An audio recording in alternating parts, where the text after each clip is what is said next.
தெளிவாக தெரிகிறது. ஆகவே இதுதான் இன்றைக்கு இருக்கக்கூடிய நிலை.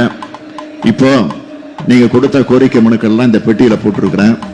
இந்த பெட்டியில போடப்பட்டிருக்கு. உங்களுக்கு முன்னாடி இதை நான் பூட்டி அதுக்கு பிறகு சீல் வச்சு இதை நான் எடுத்துட்டு போயிட்டு போறேன். அவ்வளவு பவரா அதுக்கு? ஐயா, இதை பத்தி நாம கொஞ்சம் விவரமா பேசிடுவோம். எடுத்துட்டு போனதுக்கு பிறகு இந்த பெட்டியை நம்ம ஆட்சி அமைஞ்சு அடுத்த நாள் இந்த சீலை உடைப்போம், பெட்டியின் பூட்டை திறப்போம். இதுக்குன்னு ஒரு தனி நிர்வாகம் அமைக்கப்படும். நிர்வாகம் அமைக்கப்பட்டு அதற்கு பின்னால ஏமாறுறது, ஏமாத்துறது இதெல்லாம் இயற்கையான விஷயம்.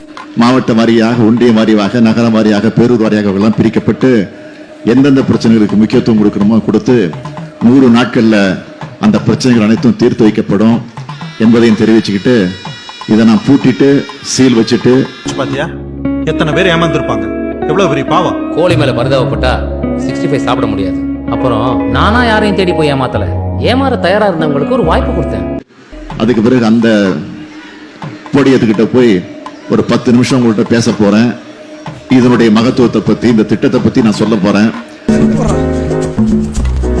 ஒருத்தனை ஏமாத்தணும்னா அவன் கிட்ட கருணை எதிர்பார்க்க கூடாது, அவன் ஆசையை தூண்டணும். அதான் பேசிக் என்பதையும் தெரிவிச்சுக்கிட்டு இப்ப நான் உங்கள் முன்னால பூட்டுகிறேன்.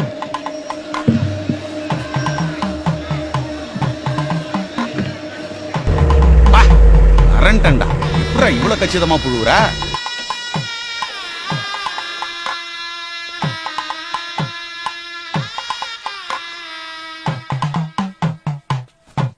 தோடா என்னென்னமோ சொல்றான் விஜய்.